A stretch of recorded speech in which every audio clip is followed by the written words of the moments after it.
Hello வணக்கம். எல்லோரும் எப்படி இருக்கீங்க? Happy Sunday. நீங்கள் எல்லோரும் சந்தோஷமாக இருப்பீங்க. இன்றைக்கி மார்னிங் ப்ரேயர் போயிருப்பீங்க, இல்லை எல்லோரும் கோயிலுக்கு போயிருப்பீங்கன்னு நம்புகிறேன்.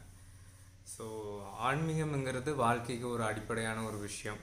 அது எந்த மதமாக இருந்தாலும் சரி, எந்த கடவுளாக இருந்தாலும் சரி, நீங்கள் அதை ஃபாலோ பண்ணுறது அது உங்களுக்கு ஒரு வாழ்க்கைக்கு ஒரு நல்ல நம்பிக்கையும் ஒரு நல்ல அடித்தளத்தையும் உங்களுக்கு கொடுக்கும்.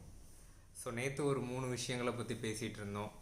ஸோ அதை நீங்கள் இந்த சண்டே கொஞ்சமாவது முயற்சி பண்ணுவீங்கன்னு நம்புகிறேன். ஸோ ஏதாவது உங்களுக்கு அந்த 3 திங்ஸ், அக்வாரியமாக இருந்தாலும் சரி, ஏவியரியாக இருந்தாலும் சரி, அப்புறம் சின்ன லைப்ரரி வைக்கிறதா இருந்தாலும் சரி, எனி டவுட்ஸ் நீங்கள் எனக்கு கமெண்ட் பண்ணிக்கலாம். Okay, anyways, good day. Thank you.